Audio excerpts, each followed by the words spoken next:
इस तरह से two cylinder P and Q of radius या रेडियाई लिखा है 2r and r, length l and 2l। फिर दे रहा है कि शोल्डर को axially the free end p is clamped while other end is q is twisted by an angle phi। Calculate the twist of the thicker cylinder। तो आपको दो अलग अलग सिलेंडर दिया गया है जिसमें लिखा है P और Q। ऐसे देखिए, एक सिलेंडर P है, दूसरा Q है, और उसमें P का रेडियस जो है कह रहा है 2r है। कोई सिलेंडर है, उसका रेडियस बता रहा है कि पहले वाले का 2r है और दूसरे का रेडियस r है, ऐसे। और इसका रेडियस r दे रहा है, ये रेडियस r है।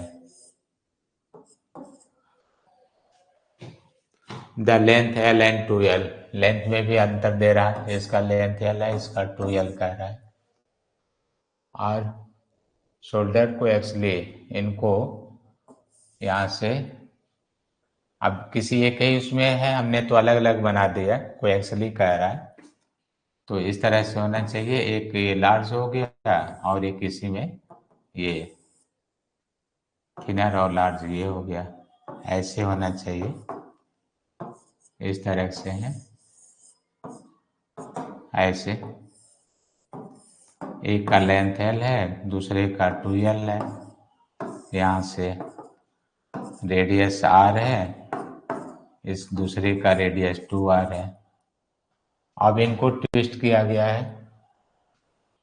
Calculate the twist of the thicker cylinder. तो कह रहा है कि थिकर सिलेंडर कितना ट्विस्ट होगा अगर इनको एक्चुअली ट्विस्ट कराया जाए। तो ट्विस्टिंग तो दोनों पर सेम कह रहा है, एक साथ कर रहा है। तो ट्विस्टिंग टॉर्क आपने पढ़ा था, तो उसको C1 φ1 इक्वल टू C2 φ2 ऐसे लिख लीजिएगा। अब जिसको मानना हो, जो भी पार्ट, जैसे जिसका पूछ रहा है वो थिकर, तो जो लेंथ l है उसको थिकर मान लीजिएगा, ठीक है। तो आप इसी को थिकर मान लीजिए। तो इसमें पाई ईटा मटेरियल एक ही है, पाई ईटा, और r इसका रेडियस 2r है, 2r की पावर 4। तो पाई ईटा r की पावर 4 अपॉन 2l, लेंथ आप l ही लिए हैं। और ये φ1 आपको बताना है कितना होगा, और दूसरे का फाई मान लीजिए।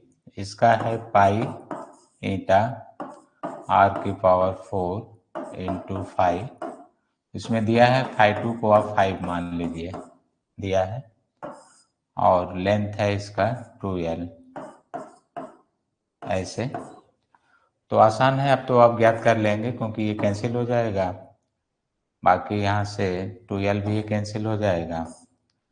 φ1 आपको ज्ञात करना है, तो φ1 इक्वल टू फाइव r की पावर 4 अपान, ये अपान में आ जाएगा, तो 2 इंटू 2 की पावर 4 r, तो r ये तो कैंसिल हो जाएगा, 5 अपान 2 इंटू 16। तो इस तरह से ये आंसर आ जाएगा। क्वेश्चन अच्छे हैं, छांट कर हम आपको दे रहे हैं। ये छोटे क्वेश्चन में आ सकते हैं। इसमें कह रहा है कि two solid cylinder of the same material having length l and 2l, radius r and 2r, joined coaxially under the complete applied between the free end of shorter cylinder, so a twist 30। Calculate. तो देखिए same question है, repeat हो गया। पर क्या है कि अब की बार लॉन्गर कितना ट्विस्ट होगा आपसे ये पूछ रहा है। तो टॉर्क सेम है, सेम प्रॉब्लम है, तो वहीं आप लिखेंगे कि torque equal to C1 φ1 equal to C2 φ2। तो अब की बार लॉन्गर आप इसको मान ले रहे हैं कि ये लॉन्गर के लिए है, लॉन्गर, और ये आप मान लीजिए कि जो उसमें लेंथ कम है उसके लिए दे रहा है। दो नाम लिया है, ठीक है। तो φ2 ही आपको ज्ञात करना है, φ1 दिया भी है, तो φ2 equal to C1 φ1 by C2। अब आप सॉल्व कर लीजिएगा। जैसे φ1 उसने दे रखा है, φ1 है 30 डिग्री, तो डिग्री में ही रहने दीजिएगा। अब जो C1 के लिए हम लिख दे रहे हैं लेंथ कितना है, तो पहले सिलेंडर जो है जिसको आप मान लें A है और उसका लेंथ L दे रहा है, रेडियस R है। दूसरा सिलेंडर B मान लीजिए जिसमें लेंथ 2L दे रहा है और रेडियस उसका 2R है, ये दे रखा है। और जो शार्टर है, जैसे लेंथ ये है तो शार्टर को जो ट्विस्ट कर रहा है वो एंगल दे रहा है इसमें 30 डिग्री, इसको शार्टर कहा है।